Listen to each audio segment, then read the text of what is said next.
एक पति को कंपनी से ऑफर मिलता है ज़्यादा पैसे सैलरी में मिलने का, लेकिन फिर उसके बाद भी वह उदास होकर अपने घर पहुंचता है और जब अपनी पत्नी को बताता है कि मुझे ज़्यादा पैसे मिलने का ऑफर मिला है, तो उसके बाद पत्नी कहने लगती है कि ये तो बहुत अच्छी बात है, वैसे भी हमें पैसों की काफ़ी ज़्यादा ज़रूरत है, तो अब तो बहुत अच्छा रहेगा। लेकिन पति कहने लगता है कि नहीं, मैं उस सैलरी को नहीं ले सकता और मैं इस नौकरी को छोड़ रहा हूं। अब इस बात को सुनकर पत्नी भड़क जाती है, लेकिन तभी जो पति है जब उसे सच्चाई बताता है तो पत्नी अपनी कही हुई बातों के लिए माफ़ी मांगती और कहती है कि ठीक है, अगर ऐसी बात है तो बेशक से इस जॉब को छोड़ दो। अगले दिन जब पति जॉब को छोड़ने के लिए वहां पर जाता है तो उसी समय जो कंपनी की खूबसूरत मालकिन होती है वो उसे कुछ ऐसा कह देती है और उसकी सैलरी को और दोगुना कर देती है। तो उसके बाद वह मना नहीं कर पाता है और आज वो वहीं पर काम कर रहा है। क्या थी ऐसी बात और किस वजह से पति नहीं करना चाहता था ज़्यादा पैसों में काम, और जो पत्नी है उसने मना क्यों किया था? पूरी सच्चाई के बारे में जानने के लिए वीडियो को अंत तक जरूर देखें। नमस्कार दोस्तों, मेरा नाम है जीतू और आप लोग देख रहे हैं ब्रेन वन चैनल। वीडियो को ज़्यादा से ज़्यादा शेयर करें और चैनल को सब्सक्राइब करना ना भूलें ताकि मेरा हौसला बढ़ता रहे। उत्तर प्रदेश के एक गांव के अंदर एक लड़का रहा करता है, जिस लड़के का नाम होता है साहिल। साहिल जो है वो देखने में बेहद ही खूबसूरत है, पढ़ा लिखा भी है, और जब वह कॉलेज में पढ़ाई लिखाई कर रहा था तो उसी समय उसे एक लड़की से प्यार हो जाता है। लड़की जो कि अमीर घर की अमीर बाप की बेटी थी, और उसके बाद जब उसे प्यार हो जाता है तो यहाँ पर दोनों एक साथ अपने जीवन को जीने का फैसला करते हैं। लेकिन जैसे ही जो लड़की होती है जिसका नाम सीमा होता है, वह अपने माता पिता को बताती है साहिल के बारे में, तो उसके बाद माता पिता साहिल का बैकग्राउंड चेक करते हैं और बैकग्राउंड चेक करने के बाद उसे साफ साफ मना कर देते हैं, क्योंकि साहिल पूरी तरह से अनाथ था, उसका अपना इस दुनिया में कोई भी नहीं था। अब जो माता पिता है वो जब मना कर देते हैं तो उसके बाद सीमा जो होती है वो कहने लगती है कि बाबूजी उसी से शादी करूंगी और कोई मुझे अच्छा नहीं लगता, और मैं अगर उससे शादी नहीं हुई तो किसी से शादी नहीं करूंगी। जो उसके पिता होते सीमा के, वह पैसे वाले थे और वो कह देते हैं कि अगर तुम उससे शादी ही करोगी और किसी से शादी नहीं करोगी तो बेशक से बिना शादी के मेरे घर पर बैठे रहना, लेकिन उस लड़के से मैं तुम्हारी हरगिज भी शादी नहीं होने दूंगा। यहाँ पर पिता शादी के बिल्कुल खिलाफ हो जाते हैं और इसी वजह से सीमा और साहिल दोनों फैसला करते हैं कि वो लोग भागकर शादी कर लेंगे। इसी वजह से सीमा और साहिल दोनों भागकर शादी करते हैं और वह यहाँ पर नहीं रुकते, वो उत्तर प्रदेश के उस छोटे से शहर से सीधा बेंगलोर चले जाते हैं और बेंगलोर में जाकर जो साहिल है वो सीमा को लेकर रहने लगता है। अब वहां पर स्टार्टिंग में वह अपने लिए कोई काम ढूंढता है तो उसे काम भी मिल जाता है, और उसकी पत्नी जो सीमा होती है, यानी कि अब तो पत्नी बन चुकी है, उन लोगों ने शादी कर ली है, तो वह भी उसका बहुत ज़्यादा सहयोग करती है। रहने के लिए एक छोटा सा घर किराए पर ले लिया था और उसी के अंदर रहकर जो साहिल है वह काम किया करता और सीमा घर को संभाला करती है। धीरे धीरे समय बीतता है और समय के साथ साथ यहाँ पर जो सीमा होती है उसे अब पैसों की कमी खलने लगती है, क्योंकि भाई वो पीछे से बहुत अमीर परिवार की थी और पैसों की तरफ उसे देखना ही नहीं पड़ता था उस टाइम पर तो। लेकिन यहाँ पर जब से उसकी साहिल से शादी हुई है तो उसके बाद उसे एक एक रुपए के बारे में देखना पड़ता है और सोचती है कि इन पैसों से घर का काम चल जाएगा। जबकि अपने पिता के वहाँ पर तो वो महीने में 2-3 बार तो कम से कम बाहर घूमने के लिए चली जाया करती थी और हफ्ते में 2 बार कम से कम बाहर का खाना खाया करती थी। लेकिन जब से उसकी साहिल से शादी हुई है तो उसके बाद वो उसी छोटे से घर के अंदर, घर क्या एक छोटा सा रहने के लिए कमरा ही कह लो, क्योंकि जितना बड़ा सीमा का एक कमरा था घर का, उससे छोटी जगह में पूरा फ्लैट टाइप का बना हुआ था, यानी कि छोटा सा किचन था, छोटे से लैट्रिन बाथरूम थे, क्योंकि साहिल ने सेपरेट लिया था। अब इसके बाद यहाँ पर वो रहती रहती जब उसे पैसों की कमी महसूस होने लगती है तो उसके बाद वो साहिल से कहने लगती है कि साहिल देखो, अब कब तक हम लोग ऐसे समय बिताएंगे, मेरी भी कुछ इच्छाएं हैं और मुझे भी बाहर घूमने का मन किया करता है, क्योंकि मैं अपने पिता के वहाँ पर तो ऐसे ऐसे घूमा करती थी। अब जो साहिल होता है वो बेइंतहा उससे प्यार किया करता है और इसी प्यार की खातर वह थोड़ी थोड़ी सेविंग करके 2-3 महीने बाद उसे घुमाने के लिए भी ले जाता है और एक आध बार होटल में खाना खिलाने के लिए भी ले जाता है। अब यहाँ पर जो सीमा होती है वो खुश तो बड़ी होती है, लेकिन उसे तो हर बार ऐसे ही चाहिए था कि हर महीने में, हर हफ्ते में ऐसे ऐसे बाहर घूमने के लिए जाए, बाहर खाना खाए। लेकिन यहाँ पर साहिल ऐसा नहीं कर पाता है, क्योंकि उसकी जो सैलरी लगती है वो 70,000 रुपये लगती है, वो भी बड़ी मुश्किल से, और उसी 70,000 रुपये में घर का मुंबई जैसे बड़े शहर में अपना खर्च चलाना होता है। तो उसी वजह से जो साहिल होता है वो कहता है कि कोई बात नहीं, धीरे धीरे समय बीतेगा और जब मेरी सैलरी बढ़ जाएगी तो उसके बाद मैं तुम्हारे सारे शौकों को पूरा करूंगा। धीरे धीरे कुछ और समय बीतता और समय के साथ साथ जो सीमा होती है वो इतनी चिड़चिड़ी हो जाती है कि जिसके चलते वह साहिल से अच्छी तरह से बात भी नहीं कर पाती है। यानी कि जो साहिल है जब भी उसके नज़दीक आने की कोशिश किया करता तो वो उससे दूरियां बढ़ा लेती है, कहती है कि सो जाओ, सुबह काम करना है, घर का काम सारा का सारा मुझे ही करना पड़ता है। इस तरह की बातें जब वो साहिल से कहती है तो साहिल को बुरा तो बहुत लगता है, लेकिन फिर भी जो साहिल है वो अपनी पत्नी से प्यार किया करता था और उसकी हर बात का सम्मान करता है। धीरे धीरे ये खट्टी मिट्टी छोटी छोटी लड़ाइयाँ होने लगती है और ये कुछ ज़्यादा ही बड़ा रूप लेने लगती हैं। तभी अचानक से साहिल जिस कंपनी में काम किया करता था वहीं पर एक दूसरी कंपनी की मालकिन आती है किसी काम से, और जब वह यहाँ पर आकर साहिल को देखती है तो देखती ही रह जाती है। पहले तो खड़ी होकर काफ़ी देर तक साहिल को काम करता हुआ देखती है और उसके बाद कैबिन में घुस जाती है। कैबिन में घुसने के बाद जो मैनेजर होता है उससे कुछ बात करती है और बातों के दौरान वह साहिल के बारे में पूछने लगती है कि लड़का कैसा है, कैसा काम किया करता है। तो यहाँ पर साहिल के बारे में बताया जाता है कि साहिल बहुत अच्छा लड़का है और मेहनत और ईमानदारी से अपने काम को बखूबी निभाया करता है। इस बात को सुनने के बाद जो वो दूसरी कंपनी की मालकिन होती है जिसका नाम अर्चना होता है और उसकी उम्र होती है 45 साल, वह अब जैसे ही ऑफिस से बाहर निकलती है तो उसके बाद सीधा साहिल के पास जाती है और कहती है देखो, अगर तुम्हें ज़्यादा सैलरी में काम चाहिए तो ये लो मेरा कार्ड, इस पर आ जाना और यहाँ पर तुम्हें 2 लाख रुपए महीने की सैलरी मिलेगी, क्योंकि तुम्हारे बारे में मैंने पता किया है, तुम मेहनत और ईमानदारी से काम करते हो, तो ऐसे बंदों की ज़रूरत मेरी कंपनी में है। अब इस बात को सुनने के बाद यहाँ पर जो साहिल होता है वो उस कार्ड को तो रख लेता है, लेकिन सोचता रहता है कि यहाँ पर 60,000 रुपये मिल रहे हैं, वहाँ पर 2 लाख मिलेंगे, कहीं ऐसा तो नहीं कुछ ऐसा वैसा काम हो। लेकिन फिर भी शाम तक वह अपना मन बना लेता है और जैसे शाम को जाकर अपनी पत्नी सीमा को ये पूरी बात बताता है कि ऐसे ऐसे एक दूसरी कंपनी की मालिक आई थी और वह मुझसे ऐसे ऐसे कह रही थी। तो उसके बाद जो सीमा है वो कहती है ये तो बहुत अच्छी बात है और बेशक से जाकर वहाँ पर काम कर लो। उसके बाद जो साहिल होता है वह कहता है कि ठीक है, तो मैं कल ऐसा करता हूँ, एक दिन की लीव ले लेता हूँ और उसके बाद वहाँ पर इंटरव्यू देता हूँ, कहीं ऐसा वैसा कोई काम तो ना हो जिस काम को मैं ना कर पाऊँ, कोई 2 नंबर का काम हो, तो इसीलिए मैं वहाँ पर जाकर पहले ये देख लेता हूँ। उसके बाद अगले दिन जो साहिल होता है वह अपनी वहाँ पर लीव देता है अपनी कंपनी में और सीधा उस मैडम की कंपनी में पहुँच जाता है जो एड्रेस उसने दिया था। वहाँ पर जो अर्चना होती है जैसे साहिल वहाँ पर आता है तो हंसते हुए उसका स्वागत करती है और उसे कुर्सी पर बैठाती है, कहती है कि बैठो साहिल। उसके बाद साहिल बैठता है और बैठने के बाद वो उसका छोटा मोटा इंटरव्यू से लेती है जो उसकी कंपनी के लिए ज़रूरी होता है, एक फॉर्मेलिटी के लिए। हालांकि सेलेक्ट तो उसने उसी दिन कर लिया था उसे, और कहती है कि ठीक है, तुम अच्छे से काम कर लोगे तो 2 लाख रुपए महीने का तुम्हें मिलेंगे और तुम आराम से अपनी ज़िंदगी को व्यतीत कर सकते हो। अब इस बात को सुनने के बाद यहाँ पर जो साहिल है वो पूछने लगता है कि मैडम काम क्या होगा, काम को तो बता दो, उसके बाद ही सैलरी बताना। तो जो मैडम होती है वो कहती है कि कुछ भी काम नहीं है, तुम्हें मेरा पर्सनल असिस्टेंट होना होगा और मैं जो कहूँगी वो करना होगा।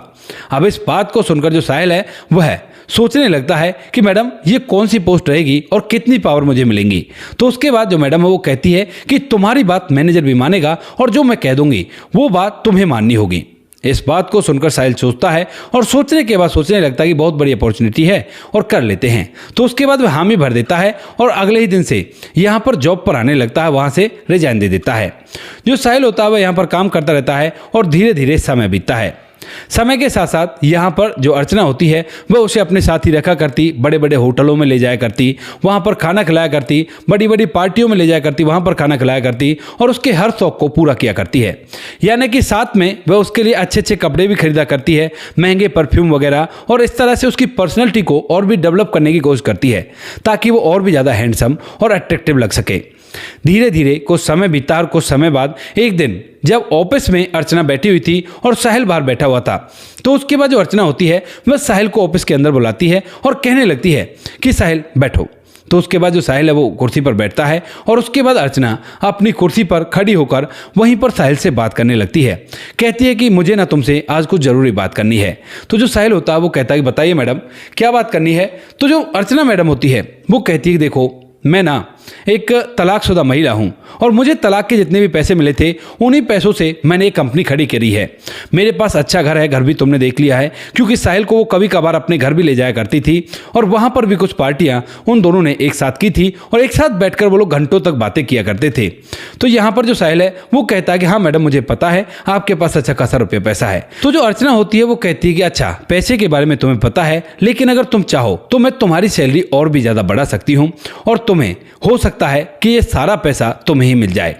अब इस बात को सुनने के बाद यहाँ पर जो साहिल होता है वो पूछने लगता है कि मैडम ऐसा कैसे हो सकता है। तो उसके बाद जो अर्चना होती है वो कहती है कि उसके लिए बस तुम्हें मेरा एक बात माननी होगी।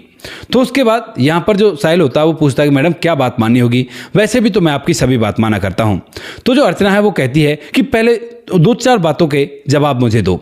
उसके बाद जो अर्चना होती है वह पूछने लगती है और साहिल बैठकर सुनने लगता है।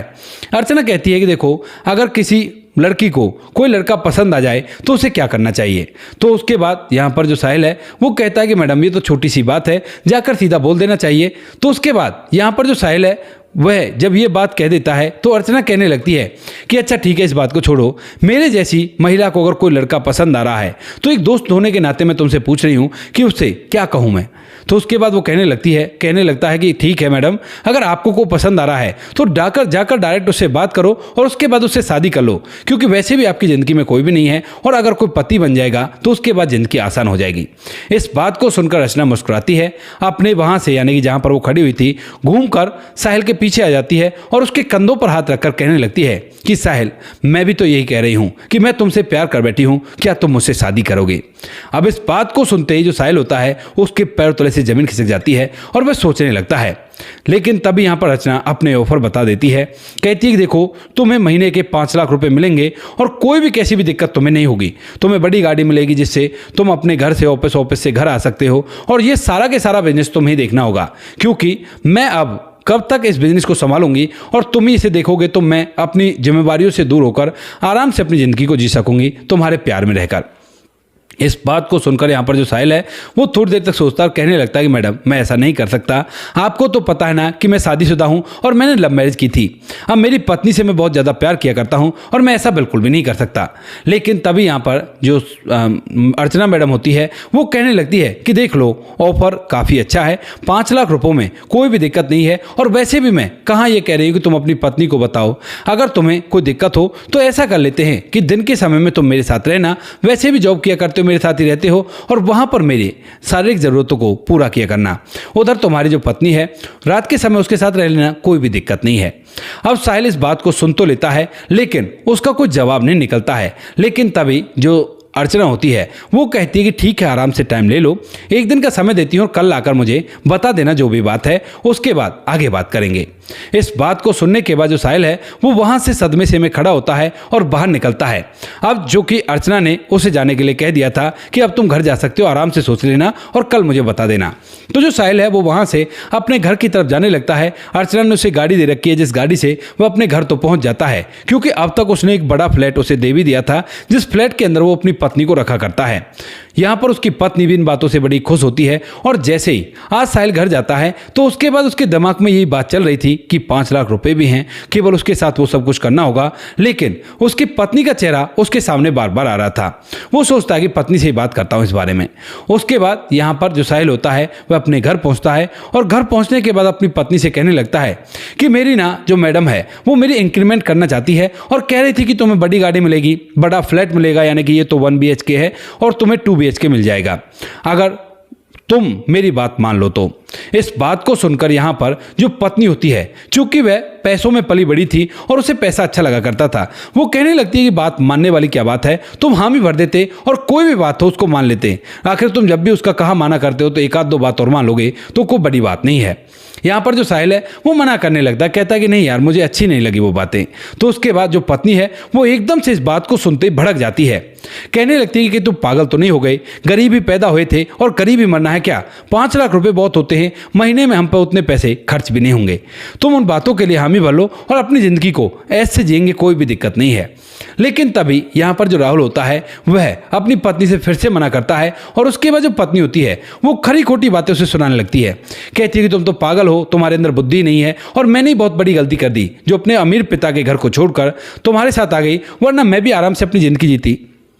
इस बात को सुनकर जो साहिल होता है वो थोड़ी देर तक सोचता है, और सोचने के बाद कहता है कि अगर ऐसी बात है तो एक बार सुन लो क्या बात मानने के लिए वो कह रही थी, और उसके बाद भी अगर तुम कहोगी तो उसके बाद मैं हंसी हंसी इस काम को करने के लिए तैयार हो जाऊंगा। यहाँ पर जो पत्नी होती है वो कहती है कि बताओ तो जल्दी से बताओ। तो उसके बाद जो साहिल होता है वो पूरी बात बता देता है कि वो मेरे साथ इस तरह से रहना चाहती है। कह रही थी कि तलाकशुदा हूँ और मुझे तुम्हारे रूप में एक साथी मिल जाएगा, और उसके बाद मैं तुम्हें 5 लाख रुपए महीने की सैलरी भी दूंगी और जॉब तुम्हारी कंटिन्यू चलती रहेगी। इस बात को सुनते ही यहाँ पर जो पत्नी होती है सीमा, उसके पैरों तले से जमीन खिसक जाती है और वो कहने लगती लगती है कि सच में तुम्हारी मालकिन ने ऐसा कहा। तो उसके बाद वो कहता है कि हाँ, यही तो कहा था और इसीलिए मैं असमंजस में था। तुमसे पूछा लेकिन तुम भी उल्टी मुझसे जबान लड़ने लगी। तो उसके बाद पत्नी रोने लगती है। सबसे पहले तो उन अपनी गलतियों की माफ़ी मांगती है, जो कुछ भी आज उसने गुस्से में उसकी तरफ निकाल दिया है, क्योंकि इससे लॉयल बंदा उसे ढूंढने से भी नहीं मिल सकता, जो पैसों के साथ साथ इस चीज़ के लिए भी मना कर रहा हो, क्योंकि सीमा ने उसकी मालकिन को देखा था, वो बेहद ही खूबसूरत थी। तो इसी वजह से जो सीमा होती है वो कहने लगती है कि बेशक से मना कर दो और तुम्हें ये नौकरी करने की ज़रूरत नहीं है। तो यहाँ पर पति भी कहता है कि मैं भी यही सोच रहा था, लेकिन तुमसे कंफर्म होने की राह देख रहा था, और अब जब तुमने कंफर्म कर दिया है तो कल जाकर मैं अपना रिजाइन दे आऊँगा। उसके बाद पति पत्नी घर के अंदर रहते हैं और पति कहता है कि कोई बात नहीं, मैं पैसे तो ज़्यादा तुम्हें नहीं दे सकता, लेकिन ईमानदारी दे दूंगा, ये गारंटी देता हूँ। पत्नी को विश्वास होता है और उसके बाद धीरे धीरे ये रात कंप्लीट हो जाती है। जैसे ही ये रात कंप्लीट हो जाती है तो उसके बाद दूसरे दिन की सुबह होती है, और दूसरे दिन की सुबह सुबह जो साहिल होता है अपना रिजाइन लेटर लेता है और रिजाइन लेटर लेकर सीधा मैडम के ऑफिस में पहुंच जाता है और वहां जाकर उस लेटर को मैडम के टेबल पर रखता है। कहता है कि मैडम, आपका ऑफर आप ही को मुबारक, मुझे नहीं चाहिए। मैं अपना रिजाइन लेटर लेकर आया हूँ। आपसे, इस कंपनी से मेरा ताल्लुकात अब पूरी तरह से टूट चुका है, क्योंकि मैं केवल काम कर सकता हूँ, इस तरह की हरकतें मुझसे नहीं होंगी, क्योंकि मैं अपनी पत्नी को धोखा नहीं दे सकता। ऐसा कहकर जो साहिल है वो पीछे मुड़कर बाहर निकलने वाला होता है, लेकिन तभी जो कंपनी की मालकिन होती है अर्चना, वह एकदम से उसे रोकती है। कहती है कि रुको साहिल। इसके बाद जो साहिल है वो पीछे मुड़ता है और कहने लगती है अर्चना कि मुझे ये केवल तुम्हारा टेस्ट लेना था और जिस टेस्ट के अंदर तुम पास हो गए हो।